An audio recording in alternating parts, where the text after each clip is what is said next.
സലീം മാലിക് ചായക്കട പോയിരിക്കുന്നു. വന്നിട്ടുണ്ട്. പറയൂ സലീം മാലിക്, ഇനി എത്ര വോട്ട് എണ്ണാനുണ്ട്? നടക്കൂ എന്തിനും നടക്കൂ.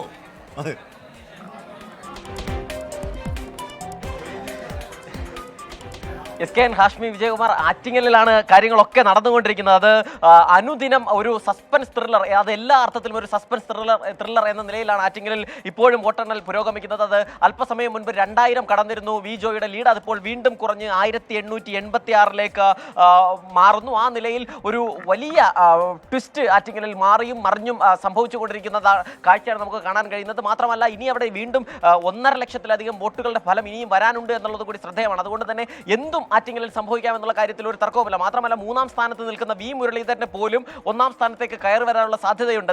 മത്സരത്തിന്റെ ഒരു ഘട്ടത്തിലും 2ാം സ്ഥാനത്തേക്ക് പോലും വി മുരളീധരൻ എത്തിയിട്ടില്ലെങ്കിൽ പോലും 10,000-ൽ താഴെ മാത്രം വോട്ടിന്റെ കുറവാണ് 1ാം സ്ഥാനക്കാരനും 3ാം സ്ഥാനക്കാരനും തമ്മിലുള്ളത്. അത്രയധികം നെക്ക് ടു നെക്ക് ഫൈറ്റ്, ഇഞ്ചോടിഞ്ച് പോരാട്ടമാണ് ആറ്റിങ്ങലിൽ ഇപ്പോഴും നടന്നുകൊണ്ടിരിക്കുന്നത്. ഏറ്റവും ഒടുവിൽ കഴിഞ്ഞ കുറേ മണിക്കൂറുകളായി നിന്ന ഒരു വലിയ ലീഡിനപ്പുറത്തേക്ക് അത് വീണ്ടും കുറഞ്ഞിപ്പോൾ 1172 ലീഡ് കുറയുന്നു. വി ജോയുടെ ലീഡ് വീണ്ടും കുറയുന്നു. അങ്ങനെ വീണ്ടും അടൂർ പ്രകാശിന് ഒരു വിജയ വഴിയിലേക്ക് തിരിച്ചെത്താൻ കഴിയുമോ, അതല്ലെങ്കിൽ ലീഡ് പിടിക്കാൻ കഴിയുമോ എന്നുള്ളൊരു കാര്യമാണ് ഇപ്പോൾ വളരെ കൗതുകത്തോടു കൂടി നോക്കിക്കൊണ്ടിരിക്കുന്നത്. കാരണം ആ നിലയിൽ ഇനിയുള്ള പ്രത്യേകിച്ചുള്ള മണ്ഡലങ്ങൾ, ഇനി എണ്ണാൻ പോകുന്ന സ്ഥലങ്ങൾ കഴിഞ്ഞ തവണ അടൂർ പ്രകാശ് ലീഡ് ചെയ്ത സ്ഥലങ്ങളാണ്. അതിലെ 13ാം റൗണ്ടിൽ മാത്രം കഴിഞ്ഞ തവണ അടൂർ പ്രകാശ് ലീഡ് ചെയ്ത 5986 വോട്ടിനാണ്.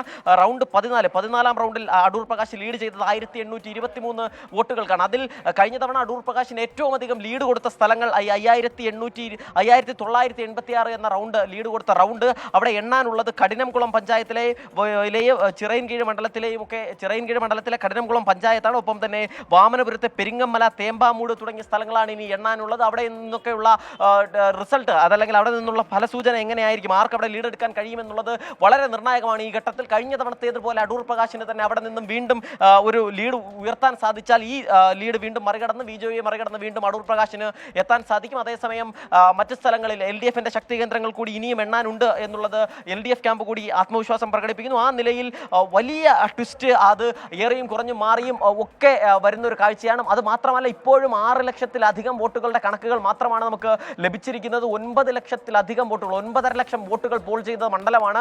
അതുകൊണ്ട് തന്നെ ഇനിയും 2 ലക്ഷത്തിനോടടുത്ത് വോട്ടുകളുടെ കണക്ക് കൃത്യമായി തന്നെ അവിടെ വരാനുണ്ട്. അതുകൊണ്ട് തന്നെ ഏത് നിമിഷവും എന്തും സംഭവിക്കാം എന്നുള്ള രീതിയിലേക്കൊരു ട്വിസ്റ്റ് അവിടെ സംഭവിച്ചുകൊണ്ടിരിക്കുകയാണ്.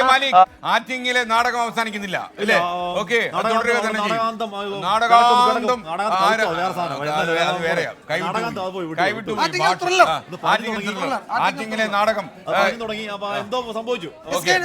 ശശി തരൂരിന്റെ ലീഡ് 15,700 ആയിട്ടുണ്ട്. അവിടെ 10,000 വോട്ടിൽ താഴെ എണ്ണാനുള്ളൂ. തരൂർ ജയിച്ചു, ഏറെക്കുറെ ജയിച്ചു എന്ന് വേണേ ഉറപ്പിക്കാം. യഥാർത്ഥത്തിൽ വളരെ നേരിയ ഭൂരിപക്ഷത്തിൽ അല്ലേ? BJP ആസ്ഥാനത്ത് 7 മണിക്ക് നരേന്ദ്രമോദി പ്രവർത്തകരെ അഭിസംബോധന ചെയ്യുമെന്ന് വിവരം ഡൽഹിയിൽ നിന്ന് വരുന്നുണ്ട്. 7 മണിക്ക് BJP ആസ്ഥാനത്ത് പ്രധാനമന്ത്രി എത്തും.